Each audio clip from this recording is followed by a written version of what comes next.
More than 50 people at a Catholic church in Baghdad were killed when security forces stormed the building to end a hostage situation. The casualty figure comes from the Iraqi government, which says 6 hostage takers were killed. The Iraqi Prime Minister, Nouri al-Maliki, said the attackers were trying to drive more Christians out of the country. I've been hearing from Bishop Michael Nazir-Ali, the former Bishop of Rochester, who's in touch with Christian people in Iraq. What really concerns me is whether this is a harbinger of things to come, the pattern of what may happen in the future. There have been a number of these attacks in different parts of the world, in Pakistan, for example, in Central Asia, and in Iraq. And it seems to me that this is a very extreme and exclusive view of Islam, which quite often also targets other Muslims, like the Shia, for example, or the Ahmadiyya, and Christians are one more target. It seems as if there is a kind of international agenda here. The agenda, I think, is somehow to produce a kind of monolithic Sunni Islam that does not tolerate any diversity whatever, and that's very worrying. Is it now just dangerous to be a Christian in Iraq?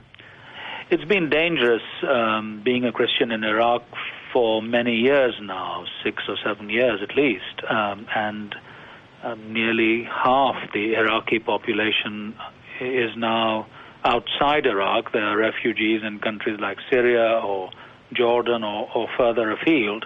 But in the past, it has seemed to me anyway to be sort of random killings and the targeting of individuals, perhaps in the hierarchies of the churches. But this, I think, to take a congregation hostage is new even by the standards of this kind of extremist terrorism.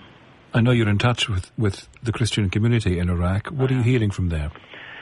Well, what I've heard from them so far is that there was some anticipation that this may happen, partly because of the rather lunatic threats to burn a copy of the Holy Quran in the United States and so on.